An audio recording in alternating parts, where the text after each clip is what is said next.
अस्सलामु अलैकुम वरहमतुल्लाहि वबरकातुहू। प्यारे दोस्तों, आज हम कुरान पाक की बहुत ही बाबरकत सूरत यानी सूरह मोहम्मद के बारे में जानते हैं कि इसके पढ़ने के क्या क्या फ़ायदे हैं। अगर आप हजरात भी चाहते हैं कि आपकी ज़िंदगी से तमाम परेशानियां ख़त्म हो जाएं, आपके कारोबार की तमाम दिक्कतें, तमाम बंदिशें ख़त्म हो जाएं, तो परेशान ना होइएगा दोस्तों। कुरान मजीद ऐसी बाबरकत किताब है कि जिसका पढ़ना, देखना, सुनना सब इबादत है। अल्लाह पाक कुरान पाक पढ़ने की बरकत से इंसान के कारोबार में बरकतें अता फ़रमाता है। कुरान मुक़द्दसा की तिलावत की बरकत से इंसान की तमाम जायज़ दुआओं को अल्लाह रब्बुल इज़्ज़त कबूल फ़रमाता है। दोस्तों, सूरह मोहम्मद ऐसी बाबरकत सूरत है कि अगर कोई शख्स परेशान हाल हो, कारोबार की दिक्कत में मुब्तला हो या किसी और परेशानी में मुब्तला हो, तो ऐसी सूरत में उस शख्स को चाहिए कि रोज़ाना सूरह मोहम्मद की तिलावत कर लिया करे। इंशाअल्लाह अज़्ज़ा वजल इस बाबरकत सूरत की बरकत से अल्लाह पाक उसकी तमाम परेशानियों को दूर फरमा देगा। अगर कोई शख्स किसी अपने दुश्मन से खौफ खाता हो या उससे किसी चीज़ के ज़रिए नुकसान पहुँचने का ख़तरा हो, तो ऐसी सूरत में उस शख्स को चाहिए कि रोज़ाना शाम को या किसी भी वक्त एक मरतबा सूरह मोहम्मद को पढ़ लिया करे। इंशाअल्लाह अज़्ज़ा वजल इस बाबरकत सूरत की बरकत से वो अपने तमाम दुश्मनों से महफूज हो जाएगा। दोस्तों, आप इस बाबरकत सूरत को रोज़ाना अपने मकान में, दुकान में, कारोबार में बरकत के लिए सुन लिया करें। इंशाअल्लाह अज़्ज़ा वजल इस बाबरकत सूरत के सुनने की बरकत से अल्लाह पाक आपके कारोबार में बरकतें अता फ़रमाएगा। आइए दोस्तों, इसी बाबरकत सूरत यानी सूरह मोहम्मद को सुन लेते हैं। बिस्मिल्लाहिर्रहमानिर्रहीम। अल्लज़ीना कफ़रू वसद्दू अन सबीलिल्लाहि अज़ल्ल अअमालहुम वल्लज़ीना आमनू वअमिलुस्सालिहाति वआमनू बिमा नुज़्ज़िला अला मुहम्मदिन वहुवल हक़्क़ु मिन रब्बिहिम कफ़्फ़र अन्हुम सय्यिआतिहिम वअस्लह बालहुम ज़ालिका बिअन्नल्लज़ीना कफ़रू इत्तबअुल बातिल वअन्नल्लज़ीना आमनू इत्तबअुल हक़्क़ मिन रब्बिहिम कज़ालिका यज़रिबुल्लाहु लिन्नासि अम्सालहुम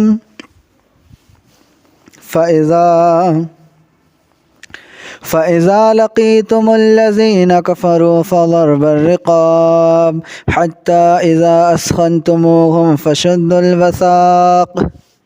फ़इम्मा मन्नन बअदु वइम्मा फ़िदाअन हत्ता तज़अल हर्बु औज़ारहा ज़ालिका वलौ यशाअुल्लाहु लंतसर मिनहुम वलाकिन लियब्लुव बअदकुम बिबअद वल्लज़ीना क़ुतिलू फ़ी सबीलिल्लाहि फ़लन युज़िल्ल अअमालहुम सयहदीहिम वयुस्लिह बालहुम वयुदख़िलुहुमुल जन्नत अर्रफ़हा लहुम या अय्युहल्लज़ीना आमनू इन तंसुरुल्लाह यंसुरकुम वयुथब्बित अक़दामकुम वल्लज़ीना कफ़रू फ़तअसन लहुम वअज़ल्ल अअमालहुम ज़ालिका बिअन्नहुम करिहू मा अंज़लल्लाहु फ़अहबत अअमालहुम अफ़लम यसीरू फ़िल अर्दि फ़यंज़ुरू कैफ़ कान आक़िबतुल्लज़ीना मिन क़ब्लिहिम दम्मरल्लाहु अलैहिम वलिलकाफ़िरीन अम्सालुहा ज़ालिका बिअन्नल्लाहा मौलल्लज़ीना आमनू व अन्नल काफ़िरीन ला मौला लहुम इन्नल्लाह युदख़िलुल्लज़ीना आमनू वअमिलुस्सालिहाति जन्नातिन तजरी मिन तहतिहल अनहार वल्लज़ीना कफ़रू यतमत्तऊन वयअकुलून कमा तअकुलुल अनआमु वन्नारु मस्वन लहुम वकअय्यिन मिन क़र्यतिन हिय अशद्दु क़ुव्वतन मिन क़र्यतिका अल्लती अख़रजतका अहलकनाहुम फ़ला नासिर लहुम أفمن كان على بينة من ربه كمن زين لهم سوء عمله واتبعوا أهواءهم مثل الجنة التي وعد المتقون فيها أنهار من ماء غير ياس وأنهار من لبن لم يتغير طعمه وأنهار من خمر لذة للشاربين وأنهار من عسل مصفى ولهم فيها من كل الثمرات ومغفرة من ربهم كمن هو خالد في النار وسقوا ماء حميما فقطع أمعاءهم ومنهم من يستمع إليك حتى إذا خرجوا من عندك قالوا للذين أوتوا العلم ماذا قال آنفا أولئك الذين طبع الله على قلوبهم واتبعوا أهواءهم والذين اهتدوا زادهم هدى وآتاهم تقواهم فهل ينظرون إلا الساعة أن تأتيهم بغتة فقد جاء أشراطها فأنى لهم إذا جاءتهم ذكراهم فاعلم أنه لا إله إلا الله واستغفر لذنبك وللمؤمنين والمؤمنات والله يعلم متقلبكم ومثواكم ويقول الذين آمنوا لولا نزلت سورة فإذا أنزلت سورة محكمة وذكر فيها القتال رأيت الذين في قلوبهم مرض ينظرون إليك نظر المغشي عليه من الموت فأولى لهم طاعة وقول معروف فإذا عزم الأمر فلو صدقوا الله لكان خيرا لهم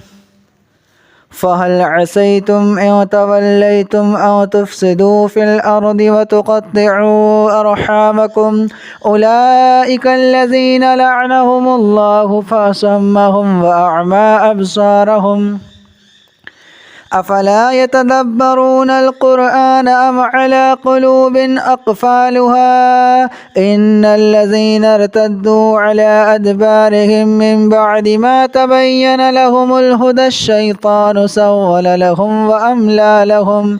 ذلك بأنهم قالوا للذين كرهوا ما نزل الله سنطيعكم في بعض الأمر والله يعلم إسرارهم فكيف إذا توفتهم الملائكة يضربون وجوههم وأدبارهم ذلك بأنهم اتبعوا ما أسخط الله وكرهوا رضوانه فأحبط أعمالهم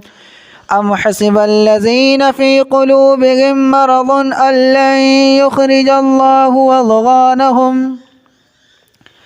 ولو نشاء لأريناكهم فلعرفتهم بسيماهم ولتعرفنهم في لحن القول والله يعلم أعمالكم ولنبلونكم حتى نعلم المجاهدين منكم والصابرين ونبلو أخباركم إن الذين كفروا وصدوا عن سبيل الله وشاقوا الرسول من بعد ما تبين لهم الهدى لن يضر الله شيئا وسيحبط أعمالهم يا أيها الذين آمنوا أطيعوا الله وأطيعوا الرسول ولا تبطلوا أعمالكم إن الذين كفروا وصدوا عن سبيل الله ثم ماتوا وهم كفار فلن يغفر الله لهم فلا تهنوا وتدعوا إلى السلم وأنتم الأعلون والله معكم ولن يترككم أعمالكم إنما الحياة الدنيا لعب ولهب وإن تؤمنوا وتتقوا يؤتكم أجوركم ولا يسألكم أموالكم إن يسألكموها فيحفكم تبخلوا ويخرج أضغانكم ها أنتم هؤلاء هؤلاء تدعون لتنفقوا في سبيل الله فمنكم من يبخل ومن يبخل فإنما يبخل عن نفسه والله الغني وأنتم الفقراء وإن تتولوا يستبدل قوما غيركم ثم لا يكونوا أمثالكم. بسم الله الرحمن الرحيم. الذين كفروا وصدوا عن سبيل الله يضل أعمالهم والذين آمنوا وعملوا الصالحات وآمنوا بما نزل على محمد وهو الحق من ربهم كفر عنهم سيئاتهم وأصلح بالهم ذلك بأن الذين كفروا اتبعوا الباطل وأن الذين آمنوا اتبعوا الحق من ربهم كذلك يضرب الله للناس أمثالهم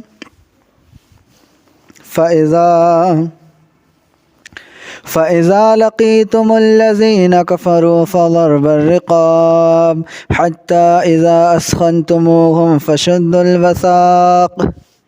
فإما منا بعد وإما فداء حتى تضع الحرب أوزارها ذلك ولو يشاء الله لانتصر منهم ولكن ليبلو بعضكم ببعض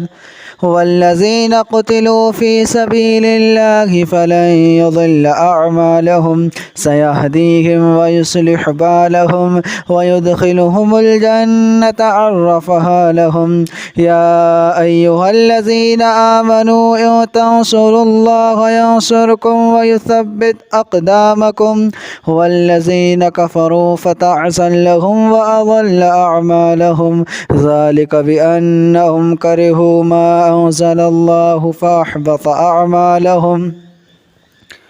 أفلم يسيروا في الأرض فينظروا كيف كان عاقبة الذين من قبلهم دمر الله عليهم وللكافرين أمثالها ذلك بأن الله مولى الذين آمنوا وأن الكافرين لا مولى لهم إن الله يدخل الذين آمنوا وعملوا الصالحات جنات تجري من تحتها الأنهار والذين كفروا يتمتعون ويأكلون كما تأكل الأنعام والنار مثوى لهم وكأي من قرية هي أشد قوة من قريتك التي أخرجتك أهلكناهم فلا ناصر لهم أفمن كان على بينة من ربه كمن زين لهم سوء عمله واتبعوا أهواءهم مثل الجنة التي وعد المتقون فيها أنهار من ماء غير ياس وأنهار من لبن لم يتغير طعمه وأنهار من خمر لذة للشاربين وأنهار من عسل مصفى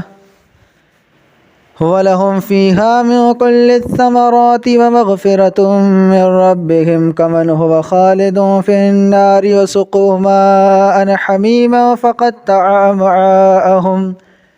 ومنهم من يستمع إليك حتى إذا خرجوا من عندك قالوا للذين أوتوا العلم ماذا قال آنفا أولئك الذين طبع الله على قلوبهم واتبعوا أهواءهم والذين اهتدوا زادهم هدى وآتاهم تقواهم فهل ينظرون إلا الساعة أو تأتيهم بغتة فقد جاء أشراطها فأنى لهم إذا جاءتهم ذكراهم فاعلم أنه لا إله إلا الله واستغفر لذنبك وللمؤمنين والمؤمنات والله يعلم متقلبكم ومثواكم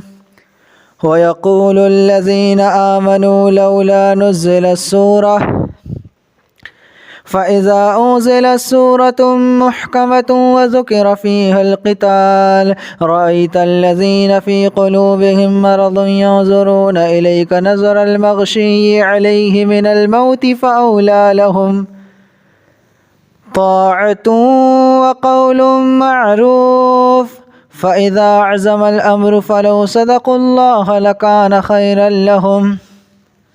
فهل عسيتم إن توليتم أن تفسدوا في الأرض وتقطعوا أرحامكم أولئك الذين لعنهم الله فأصمهم وأعمى أبصارهم أفلا يتدبرون القرآن أم على قلوب أقفالها إن الذين ارتدوا على أدبارهم من بعد ما تبين لهم الهدى الشيطان سول لهم وأملى لهم ذلك بأنهم قالوا للذين كرهوا ما نزل الله سنطيعكم في بعض الأمر والله يعلم إسرارهم فكيف إذا توفتهم الملائكة يضربون وجوههم وأدبارهم ذلك بأنهم اتبعوا ما أسخط الله وكرهوا رضوانه فأحبط أعمالهم. أم حسب الذين في قلوبهم مرض أن لن يخرج الله أضغانهم ولو نشاء لأريناكهم فلعرفتهم بسيماهم ولتعرفنهم في لحن القول والله يعلم أعمالكم ولنبلونكم حتى نعلم المجاهدين منكم والصابرين ونبلو أخباركم إن الذين كفروا وصدوا عن سبيل الله وشاقوا الرسول من بعد ما تبين لهم الهدى لن يضر الله شيئا وسيحبط أعمالهم. يا أيها الذين آمنوا أطيعوا الله وأطيعوا الرسول ولا تبطلوا أعمالكم إن الذين كفروا وصدوا عن سبيل الله ثم ماتوا وهم كفار فلن يغفر الله لهم فلا تهنوا وتدعوا إلى السلم وأنتم الأعلون والله معكم ولن يترككم أعمالكم إنما الحياة الدنيا لعب ولهب وإن تؤمنوا وتتقوا يؤتكم أجوركم ولا يسألكم أموالكم إن يسألكموها فيحفكم تبخلوا ويخرج أضغانكم ها أنتم هؤلاء تدعون لتنفقوا في سبيل الله فمنكم من يبخل ومن يبخل فإنما يبخل عن نفسه والله الغني وأنتم الفقراء وإن تتولوا يستبدل قوما غيركم ثم لا يكونوا أمثالكم.